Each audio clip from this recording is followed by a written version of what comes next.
유전자에 대한 얘기를 좀 해봅시다. 이 단어는 이제 유전이라는 현상의 기본 원리, 유전이라는 게 어떻게 이루어지는 건지를 이해를 하시고, 특히 그 유전자에서 단백질의 발현, 형질의 발현이죠. 단백질의 형성에 관련된 이야기를 조금 집중적으로 보셔야 해요. 그래서 우리 일단 유전이라는 게 무엇인지 좀 생각을 해보자. 자, 유전이란 부모의 형질을 자손에게 전달을 하는 겁니다. 부모가 가진 형질들을 자손에게 전달하는 거죠. 그럼 우리 여기서 두 가지를 알아야 될 것 같아. 일단 형질이라고 하는 게 무엇이냐, 그걸 좀 알아야겠죠. 자, 형질이 뭐길래 부모의 형질을 자손에게 전달하는 게 유전이냐라고 하신다면, 형질은 모든 특징이에요. 단순히 외형적인 특징을 떠나서, 물론 외형적인 것도 포함을 하고요. 그 밖에 눈에 보이지 않는, 예를 들면 뭐 어떤 유전병이 있다든지, 혹은 뭐 소화 기능이 어떻다든지 등등등, 우리가 가지는 모든 특징들, 생명체 혹은 하나의 개체가 가지는 모든 특징을 형질이라고 부릅니다. 뭐 대표적으로 키, 몸무게, 눈색 같은 것들이 있겠죠. 그죠? 등등등등 모든 특징이 형질이다. 자, 그러면 부모의 형질, 부모의 키, 몸무게, 눈색에 대한 정보들, 이런 것들을 어떻게 자손에게 전달하냐가 두 번째로 알아야 될 포인트가 될 것 같아요. 그러면 부모의 키, 몸무게 같은 형질들은 자손에게 전달될 때 유전자의 형태로 전달이 됩니다. 부모가 그 유전자를 자손에게 전달을 하는 거예요. 그럼 유전자라는 건 뭐냐? 형질에 대한 정보를 담고 있는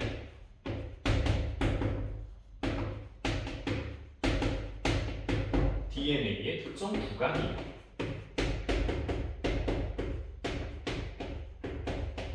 우리 중간고사 대비하면서 생명체 구성물질을 형성하면서 이제 그 다음 단원에, 지각 다음에 생명체 단원에서 핵산이 뭔지 배웠죠. 핵산에는 DNA와 RNA가 있었고, DNA의 기능이 바로 유전 정보를 저장하는 거였어요.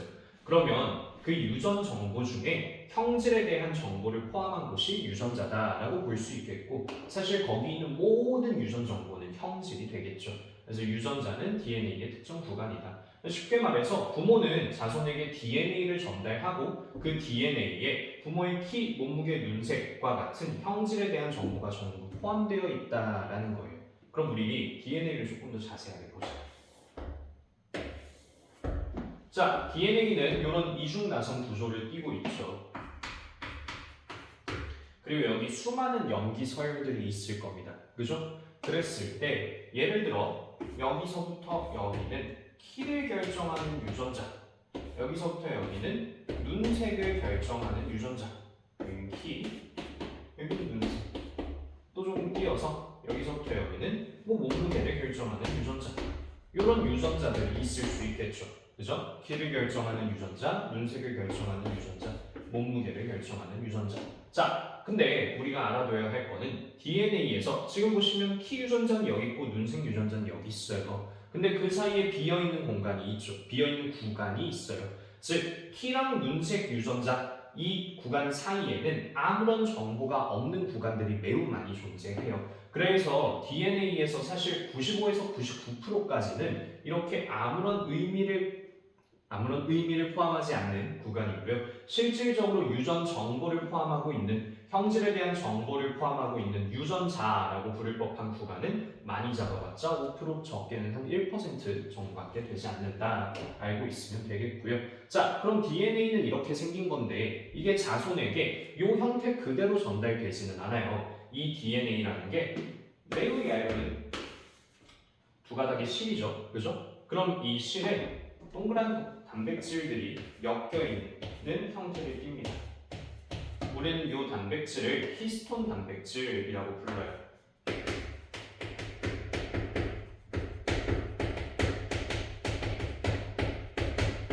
DNA라는 얇은 실에 히스톤 단백질이 엮여있는 형태고요. 이 DNA와 히스톤 단백질이 같이 있는 이 묶음, 요 세트를 우리는 뉴클레오솜이라고 부릅니다.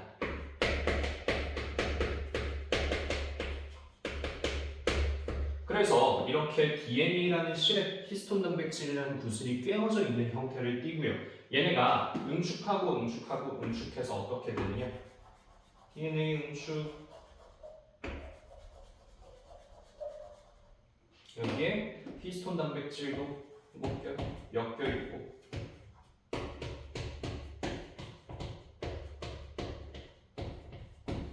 이런 형태를 띠면 이게 뭐예요? 우리가 중등과학에서 배웠죠?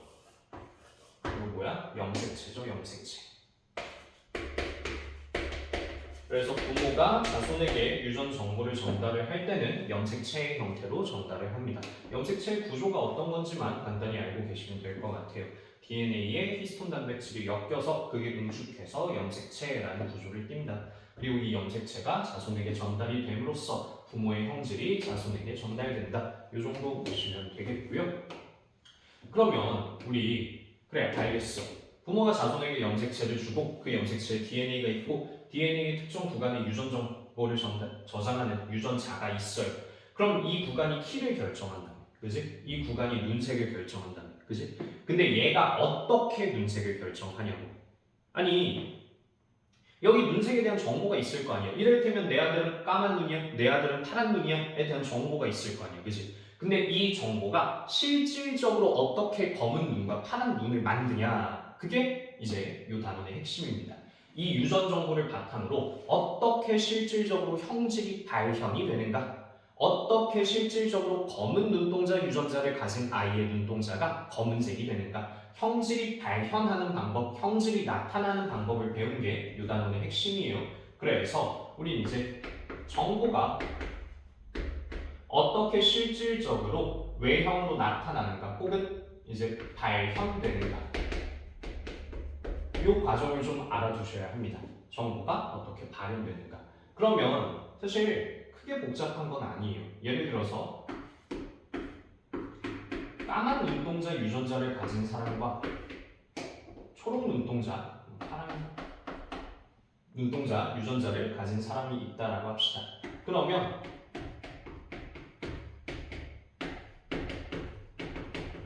우리 검은 눈동자 유전자에는요 멜라닌 합성 효소를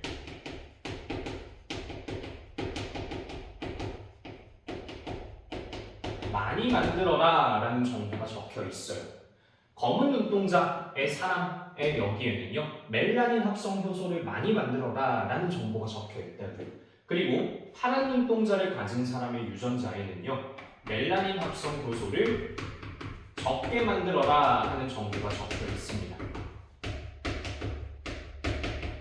자, 그럼 멜라닌 합성 효소를 많이 만들어라 라는 정보를 가진 사람은요 당연히 멜라닌 합성 효소를 많이 만들겠고 멜라닌 합성 효소가 많이 만들어지면 멜라닌 자체가 많이 합성이 되겠죠.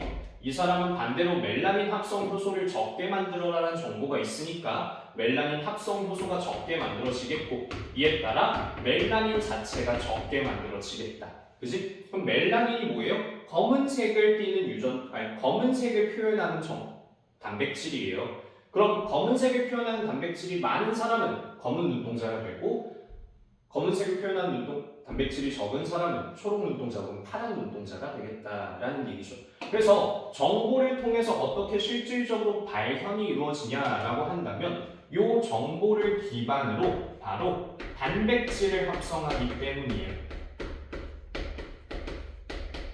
우리 단백질은 바로 신체를 구성하는 성분이죠. 때문에 우리 몸의 모든 형질을 표현하는 것, 그 형질의 표현에는 실질적으로 단백질이 관여하게 돼요. 키가 큰 사람은 키에 대한 단백질, 그 생장에 대한 단백질이 많이 만들어진 사람이겠죠. 그렇기 때문에 그 정보를 바탕으로 단백질을 합성하면 해당하는 유전자가 발현될 수 있을 것이다. 이런 식으로 생각하시면 되겠고요. 그러면 우리 이제 다 알았어. 단백질 합성이 어떻게 이루어지는지만 보시면 이제 끝날 것 같아요. 우리 DNA 가닥이 있다라고 하자.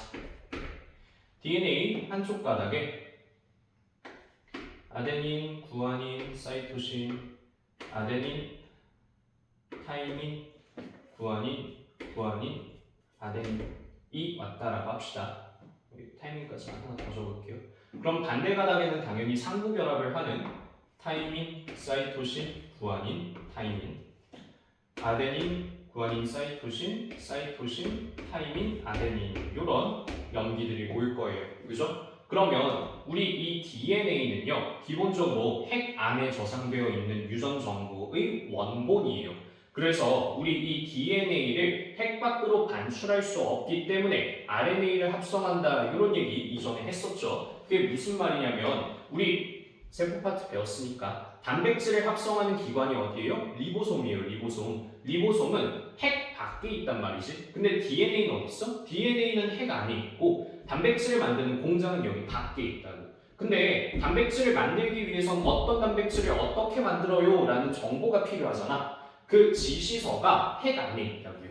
그 지시서가 DNA인데 얘가 핵 안에 있다고. 그럼 어떻게 해야 돼? 이 지시서를 기반으로 공장에 가동해야 되는데 지시서는 반출이 불가하니까 얘를 복사해다가 공장에 보내야겠죠. 그래서 우린 DNA를 바탕으로 RNA를 만듭니다. DNA의 가닥을 바탕으로 RNA를 만들고요. 우린 DNA에서 RNA를 만드는 이 과정을 전사라고 불러요. 자, 전사는요 DNA는 두 가닥이니까 당연히 한 가닥을 정해서 해야 될 것 같아요. 어떤 가닥을 정해서 복사를 할지는요 그 각각의 유전자 구간마다 정해져 있습니다. 그럼 이를테면 이 유전자 구간은요 위에 가닥을 복사하라고 적혀 있대요. 그랬을 때 이 위에 가닥이 바로 주형 가닥이 됩니다. RNA가 요 가닥이죠, 요 가닥. 요 초록색 가닥을 복사하는 거구나. 복사하는 대상이 되는 가닥이 주형 가닥이구나 생각하시면 되겠고요. 그러면 얘를 복사해다 RNA에다 적어보자. 자, 여기 사이토신 왔으니까 여기 사이토신 그대로 온다? 아니에요. DNA에서 RNA를 전사할 때는 DNA의 염기에 상부 결합하는 염기들이 RNA에 적혀야 합니다. 무슨 말이냐? 요 가닥에 타이민 적혀 있어요. 그죠? 그럼 타이민에 상부 결합하는 아데닌이라는 염기가 RNA에 와야 된다고요. 여기 사이토신 있어요. 상부 결합하는 구아닌 와야 되고요. 구아닌 상부 결합하는 사이토신, 타이민 상부 결합하는 아데닌 오겠어요. 아데닌 왔네요. 상부 결합하는 유라실 오겠고요. 사이토신 왔으니 구아닌, 사이토신 왔으니 구아닌. 타이민 왔으니 아데닌, 아데닌 왔으니 유라실. 이런 식으로 RNA의 염기가 적힐 거예요. 주의하실 점은 전사할 때는 그대로 정보를 따오는 게 아니라 상부 결합하는 놈들로 만드는 것이다. 이렇게 보시면 되겠고요. 자, 그럼 이제 작업 지시서의 복사본을 만들었어. 얘를 어디로 보내야 돼? 리보솜으로 보내야죠. 리보솜으로 보내서 리보솜에서 뭐 해야 해요? 리보솜에서 단백질 합성해야 해요.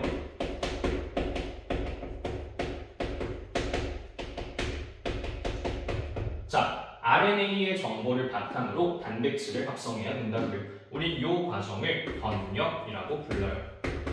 자, 그럼 단백질을 어떻게 만들 거냐? 단백질을 만들기 위해선 당연히 아미노산을 끌어와야겠죠. 리보솜은요 아미노산을 만들지는 않아요. 리보솜의 주 기능은 단백질 합성입니다. 그럼 아미노산은 어디서 오느냐? 우리가 음식물로부터 소화 흡수했죠. 우리가 단백질을 먹습니다. 단백질 덩어리가 몸 안에 들어와서 소화하면서 분해돼요. 그리고 걔가 작고 작은 아미노산들로 나눠지겠죠. 그럼 그 아미노산들을 몸에 저장해놨다가 우리가 단백질을 합성해야 될 때 필요한 아미노산들을 끌고 와서 걔네를 붙여다가 단백질을 만들 거예요. 그걸 붙여다 단백질을 만드는 기관이 바로 리보솜이다 보시면 되겠고요. 자, 그럼 번역의 과정을 한번 보자. 우리 예를 들면 하나의 염기가 아데닌, 구아닌, 사이토신 하나의 염기가 하나의 아미노산을 지정한다라고 할게요. 우리 염기가 아미노산을 데려와야 되잖아, 그지? 아니, 염기에 대한 그 염기에 맞는 아미노산을 데려와야 된단 말이지. 그럼 아데닌이라는 염기가 데려오는 아미노산이 있고 구아닌이라는 염기가 데려오는 아미노산이 있고 사이토신, 유라실이라는 염기가 데려오는 아미노산이 있다라고 하자. 염기 하나가 아미노산 하나를 끌고 온다, 지정한다라고 하자고요. 그러면 우리 아미노산 최대 몇 개까지 끌고 올 수 있어요? 아데닌이 끌고 오는 거 하나, 구아닌이 하나, 사이토신이 하나, 유라실이 하나, 최대 아미노산을 4개까지밖에 못 끌고 와요. 그죠? 근데 우리 아미노산은 전체 몇 종류니? 20종류지. 그럼 우리 몸에서 정상적으로 단백질을 합성하기 위해서는 그 아미노산 20종류를 전부 다 끌고 올 수 있어야 되잖아. 근데 염기 하나가 하나의 아미노산을 끌고 온다라고 한다면 최대 아미노산이 4개까지밖에 표현이 안 될 거다라는 거죠. 그래서 우리는 염기를 1개씩 끊어보면 안 될 것 같아. 그럼 염기를 2개씩 끊어볼까요? 서로 다른이 아니라 2개의 염기가, 2쌍의 염기가 하나의 아미노산을 데려온다라고 하자. 그럼 이렇게 하면 염기 조합이 몇 개가 나와요? 16개가 나오죠. 아데닌, 아데닌, 아데닌, 구아닌, 아데닌, 사이토신, 아데닌, 유라실, 구아닌, 아데닌, 구아닌, 구아닌, 구아닌, 사이토신, 구아닌, 유라실, 사이토신, 아데닌, 사이토신, 구아닌, 사이토신, 유라실, 유라실, 아데닌, 유라실, 구아닌, 유라실, 사이토신, 유라실 해서 전체 16가지 염기 조합이 나올 거예요. 그럼 얘도 아미노산을 몇 종류 끌고 올 수 있어? 전체 16종류 끌고 올 수 있죠. 아직도 4개가 부족하네요. 그죠? 때문에 우리는 2개의 염기가 아미노산을 끌고 오는 것도 아니고 1개가 끌고 오는 건 당연히 아니에요. 우린 전체 3개의 연속된 염기가 하나의 아미노산을 끌고 올 겁니다. 그러면 염기 조합이 몇 가지 나와? 아데닌, 아데닌부터 아데닌, 구아닌, 아데닌, 사이토신, 아데닌, 유라실 등등등 해서 서로 다른 4개의 염기가 각각 3번씩 뽑힐 수 있죠. 그래서 전체 64가지의 아미노산 조합이 나올 거예요. 이 64가지의 아미노산 조합이 64가지의 염기 조합이 나올 거예요. 그리고 이 64가지의 염기 조합이 아미노산을 끌고 오겠죠. 자, 그럼 생각해보자. 여기 적히는 염기는요, 전체 64종류야. 아데닌, 사이토신, 유라실, 구아닌, 왜 빠졌니? 쭉쭉쭉 해서 유라실까지 전체 64종류의 염기가 있을 거라고, 염기 조합이. 근데 아미노산은 20종류밖에 안 돼요. 그럼 봐봐. 아데닌, 아미노산 1번을 데려와요. 아데닌, 사이토신, 아미노산 2번을 데려와요. 쭉쭉쭉쭉 하면 어떤 일이 벌어져? 염기는 아직 남았는데, 염기 조합은 남았는데 아미노산은 이미 다 끌고 온 상황이 벌어져요. 그죠? 그럼 어떻게 하면 돼? 이 염기는 다시금 아미노산 1번, 그 다음 놈은 아미노산 2번, 그 다음 놈은 다시 아미노산 1번, 이런 식으로 같은 염기라고 할지어도 서로 다른, 지금 새벽 1시예요. 그래서 말을 좀 절어요. 미안해. 서로 다른 염기 조합이라고 할지어도 동일한 아미노산을 끌고 올 수 있겠죠. 이를테면 아데닌과 아데닌, 사이토신이 같은 아미노산을 끌고 올 수 있다고요. 근데 그래도 문제가 될 게 있어, 없어? 없어. 왜? 우리는 아미노산 20종류를 정상적으로 끌고 올 수 있기만 하면 돼. 그러면 우리가 필요한 단백질을 만들 수 있는 거잖아. 그치? 염기가 부족해서, 예를 들면 2쌍밖에 안 돼서 염기 조합이 16개밖에 안 돼서 못 데려오는 아미노산이 4종류 있어요. 이러면 안 돼. 그치? 근데 얘는 아미노산 20종류 정상적으로 다 끌고 올 수 있어요. 그러면 염기 2놈이 아미노산 1번을 데려오든 3놈이 아미노산 1번을 데려오든 그거는 아무런 상관이 없다라는 거예요. 염기 조합이 남는 건 오케이다라고 볼 수 있겠죠. 그러면 우리 이렇게 3개의 연속된 염기 조합, 아미노산을 끌고 오는 요 염기 조합을 코돈이라고 불러요. 그럼 봐봐. 여기서 이제 코돈을 읽어야겠지. 아데닌, 구아닌, 사이토신, 아데닌, 유라실, 구아닌, 아데닌, 유라실, 이런 식으로 코돈을 읽어야 될 것 같아. 그치? 근데 봐봐. 우리 아까 뭐라 그랬어? 하나의 DNA에 키에 대한 것도 있고 아무런 정보가 없는 것도 있고 눈색도 있고 또 정보가 없는 거, 몸무게에 대한 정보, 이런 식으로 수많은 유전자와 정보가 없는 구간들이 계속 연결되어 있죠. 그럼 봐봐. 여기 염기 서열은 쭉 계속 적혀 있는 거잖아. 근데 우리 어디서부터 봐야지 키에 대한 정보인지 어떻게 알아? 그지? 어떤 염기 서열이 알려줘야 될 거 아니야. 내 앞까지는요, 나라는 염기 서열, 나 앞까지는 아무런 정보가 없는 구간이었어요. 근데 나부터는 키에 대한 정보를 담고 있으니까 나부터는 번역해 주셔야 돼요. 알려주는 코돈이 있어야겠지. 그지? 우리는 그 코돈을 게시 코돈이라고 불러요. 자, 그래서 아데닌, 구아닌, 사이토신, 아데닌, 유라실, 구아닌, 구아닌, 아데닌, 유라실 쭉쭉쭉 끊어 읽을 텐데 요 아데닌, 유라실, 구아닌이 게시 코돈이야. 그럼 무슨 말이야? 얘는요. 이전까지는 우린 번역을 안 해. 왜? 게시 코돈이 안 나왔거든. 여기는 유전자가 아니거든. 여기서 아무 의미 없는 구간이라고요. 여기는 쭉 의미 없는 구간이다가 게시 코돈이 나왔네? 그럼 뭐라고 알아? 야, 게시 코돈이 나왔으니까 여기서부터는 유전자다. 여기서부터는 형질에 대한 정보가 있다. 여기서부터는 우리가 뭐 해야 된다? 번역해야 된다를 아는 거죠. 그래서 이 게시 코돈을 시작으로 우리가 아미노산을 끌고 와서 단백질을 합성하기 시작합니다. 그러면 이 게시 코돈은요, 게시를 함과 동시에 아미노산을 끌고 옵니다. 그죠? 그리고 이 다음 놈도 다시금 아미노산을 끌고 오겠죠. 그죠? 그래서 이렇게 아미노산이 쭉쭉쭉쭉 끌고 오면 무슨 일이 벌어져? 이 아미노산이랑 아미노산을 이어다가 단백질을 만드는 거겠지. 그지? 자, 근데 게시를 한 놈이 있으면 여기까지 번역하고 끝내세요 하는 놈도 당연히 있어야겠지. 우리는 여기까지 번역하고 끝내세요 라고 알려주는 놈을 종결 코돈이라고 불러요.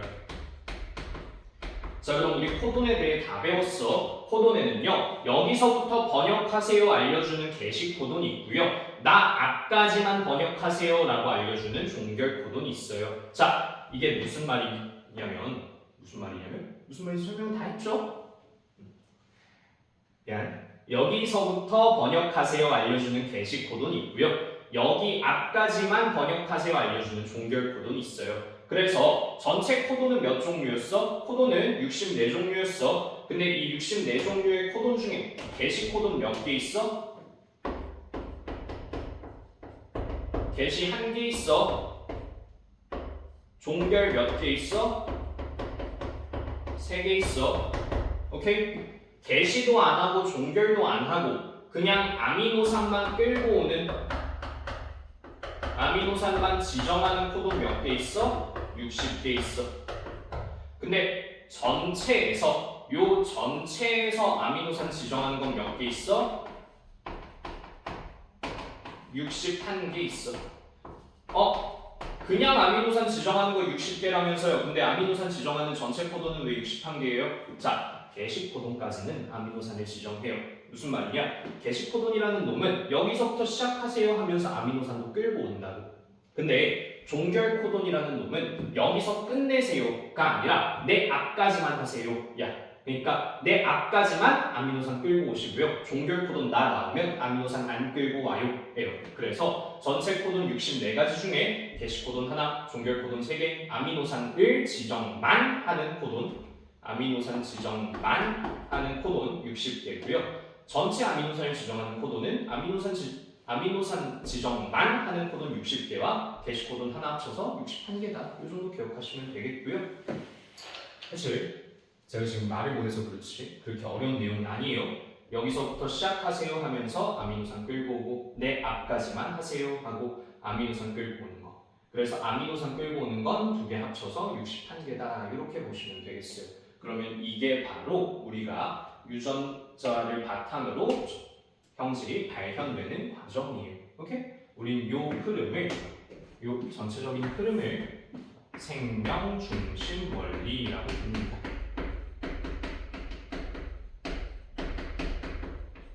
DNA를 바탕으로 RNA를 전사하고 RNA를 바탕으로 단백질을 합성하는 번역 과정을 거쳐 형질이 발현되는 걸 생명 중심 원리라 불러요. 자, 몇 가지 추가적인 얘기만 합시다. 중요한 건 다 했는데요. 여러분, 그럼 전사는 어디서 일어나요? 자, 전사 뭐 하는 거야? DNA 바탕으로 RNA 만드는 거지. 그지? 원본 문서에 대한 사진을 찍는 거잖아. 원본 문서를 복사하는 거잖아. 자, 근데 왜 복사해? 얘를 외부로 못 내보내니까, 외부 반출이 안 되니까 복사하지. 그지? 그럼 당연히 복사는 어디서 해야 돼? 얘가 있는 곳에서 해야죠. 전사는 어디서 한다? 핵 안에서 한다. 근데 핵 안에서 하지 않는 놈들도 있어요. 핵이 없으면 핵 안에서 못하겠지. 그지? 우리 모든 세포가 핵이 있는 건 아니거든요. 우리 진핵 세포는요.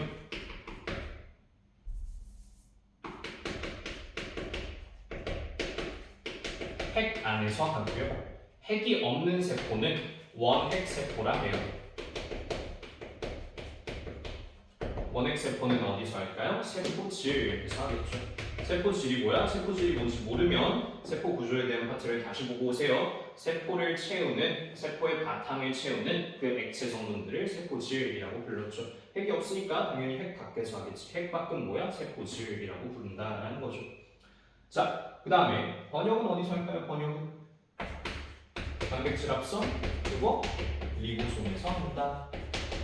오케이? 요 정도 보시면 되겠어요. 자, 이게 생명 중심 원리고 요 단원의 핵심입니다. 우리 뭐 얘기 다 했는데 다시 한번 복기해보면 DNA를 바탕으로 그 DNA에 어떤 가닥을 전사하세요 알려주는 주형 가닥이 있어요. 그럼 그 주형 가닥을 바탕으로 RNA를 전사하죠. RNA에서는 3개의 연속된 염기가 아미노산에 끌고 오고요. 우린 그 3개의 연속된 염기를 RNA에선 코돈, DNA에서는 이렇게 3개씩 끊어서 3염기 조합이라고 불러요. DNA는 3염기 조합, RNA는 코돈이다. 그리고 그 코돈을 바탕으로 아미노산을 끌고 와서 단백질을 합성한다. 어디서? 리보솜에서. 이렇게 흐름 보시면 되겠고요. 자, 중요한 얘기 다 했습니다. 이제 어려울 거 없어요. 자, 그러면 생명중심 원리 이 정도 보시면 되겠고 우리 이제 별거 아닌 얘기 좀 해야 되는데 사실 이 생명중심 원리 혹은 유전부호 체계라고 부르거든요. 유전부호 체계.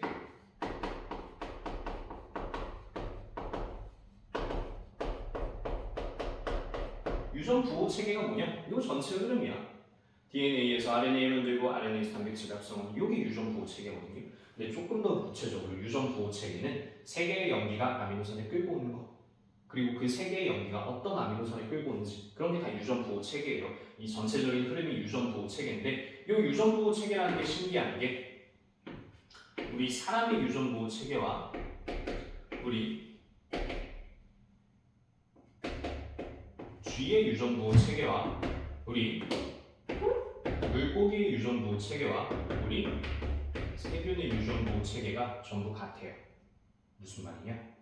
사람은요 DNA 바탕으로 RNA 바탕으로 단백질 합성 하죠. 얘네도 DNA 바탕으로 RNA 바탕으로 단백질 합성 얘도 전사하고 번역하고 얘도 전사하고 번역해요. 근데 더 신기한 건요 더 구체적으로 봤을 때 우리 사람에게서 아데닌 유라실 구아닌이 게시코돈이죠. 얘한테도 아데닌 유라실 구아닌이 게시코돈이에요. 얘한테도 아데닌 유라실 구아닌이 게시코돈이고요. 얘한테도 아데닌 유라실 구아닌이 게시코돈이에요. 또한 사람에게서 구아닌 아데닌 유라실이 예를 들면 2번이라는 아미노산을 만든다면 얘도 GAU가 똑같은 2번을 만들고요. 얘도 GAU가 똑같은 2번을 만들고요. 얘도 GAU가 똑같은 2번을 만들어요.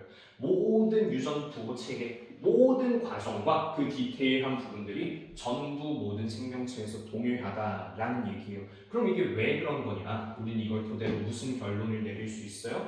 아, 동일한 조상으로부터 진화해 왔구나. 우리 인간과 쥐와 물고기와 세균은 사실 조상이 모두 동일하구나. 그래서 이 흐름이 전부 동일하구나 알 수 있죠. 그리고 우리 이걸 어떻게 활용할 수 있어요? 예를 들면 우리 당뇨병 환자가 있다라고 합시다. 1형 당뇨라고 할게요. 1형 당뇨병 환자는 몸에서 인슐린이라는 호르몬이 제대로 만들어지지 않는 사람입니다. 자, 그러면 그 사람은 어떻게 해야 되냐면 인슐린 주사를 맞아야 돼. 인슐린 주사를 맞으면 문제없이 살 수 있거든요. 근데 그 인슐린 주사는 당연히 인슐린이 있을 테고 그 인슐린을 어떻게 만들까? 라고 얘기를 해보시면 당연히 랩실에서 이렇게 화학구조해서 만들 수도 있겠죠. 근데 그렇게 화합물로 만드는 게 어려운 거라고 치자. 그럼 어떻게 하는데? 우리 사람 몸에서 인슐린을 만드는 유전자를 뽑아요. 이를테면 이 구간이 인슐린을 만드는 유전자. 그럼 이 유전자에 있는 염기서열들을 쭉 따오는 거지. 그지? DNA 그 파트를 딱 잘라가지고 걔를 뭐에다 넣어요? 세균에다가 넣어요. 그럼 세균은 어떻게 해? 이 DNA가 지 건 줄 알고요. 그거 바탕으로 RNA 전사할 거고요. 그거 바탕으로 번역해서 단백질 만들 거예요. 그러면 인슐린이 만들어질 거라고요. 그럼 그걸 떼다가 사람에게 주사하면은 멀쩡하게 잘 살 수 있겠죠. 그죠? 그런 식으로 활용이 가능하다. 예를 들면 사람 DNA를 세균에게 주사하면 얘가 뭐를 만든다? 사람에게 필요한 단백질을 만든다. 그지? 이런 식으로 발음이 가능하다. 이 정도 보시면 되겠어요. 오케이? 이 정도 체계에 대한 얘기도 했고요. 자, 마지막으로 유전병에 대한 얘기만 좀 하면 될 것 같아. 자, 여기서 유전병 봅시다. 유전병. 다시 읽는 거예요. 자, 유전병은 두 가지만 아시면 돼요. 남모양 적혈구 빈혈증과 페닐케톤류증 이거 두 가지 아시면 되는데 남모양 적혈구 빈혈증 어렵지 않아요. 원래 여기 DNA에 뭐 TCG 이런 게 왔어야 되는데 여기서 연기 하나가 살짝 바뀌었어. TCG가 왔어야 되는데 여기가 TTG로 바뀌었어. 그럼 아데닌, 구아닌, 사이토신이 와야 되는데 아데닌, 사이토신이 오겠지. 자, 그럼 코돈이 바뀌었네. 어떤 일이 벌어져? 다른 아미노산이 올 수도 있겠지. 그지? 그런 일이 실제로 벌어진 게 남모형 적혈구 빈혈증이에요. 무슨 말이냐?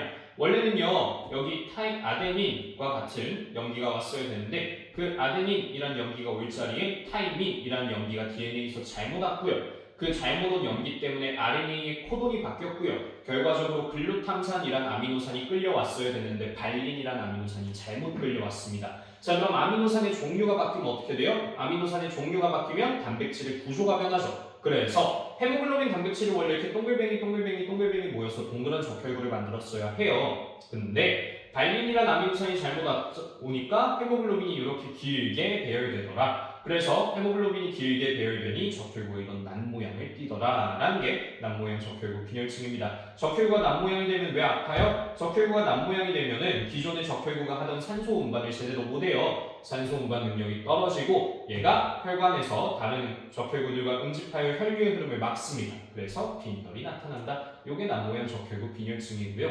핵심은 뭐야? 염기서열이 하나 바뀌어서 DNA에서 염기서열이 바뀌어서 RNA에서 코돈이 바뀌었고 코돈이 바뀌어서 다른 아미노산이 왔다. 그래서 헤모글로빈 단백질 이상이 발생한 게 바로 난모양 적혈구 빈혈증이다. 그 정도 보시면 되겠고요. 페닐케톤류증은 뭐냐? 더 쉬워. 별거 아니야. 몸 안에서 페닐알라닌 분해 요소가 만들어지지 않는 거예요. 페닐알라닌 분해 요소는 뭐해요? 페닐알라닌을 분해하겠지. 얘가 없으면 왜 안 돼요? 페닐알라닌이 몸 안에 쌓이면은 페닐케톤과 같은 독성 물질로 변해요. 그럼 이 독성 물질이 쌓이면 몸이 아프다라는 거죠. 그 지능이 떨어지고 머리카락, 피부 등의 색깔이 조금 변하고 그런 일이 벌어진다라는 거예요. 이런 게 페닐케톤류증. 간단해요. 유전병 요 정도 보시면 되겠고 이 다음에 핵심은 뭐야? 유전자가 뭐냐? 그리고 그 유전자랑 DNA랑 히스톤 단백질이 염색체를 어떻게 구성을 하냐? 그냥 요 그림 정도 눈에 익히시면 되겠고요. 그 다음에 그 유전자가 실질적으로 어떻게 형질의 발현에 관여하느냐? 어떻게 단백질이 합성이 되는 거냐 등 요 흐름을 기억을 하시는 게 핵심이겠다. 그죠? 이렇게 보시면 되겠고요. 어렵지 않을 것 같아요. 그죠? 됐죠? 오케이? 여기까지 합시다.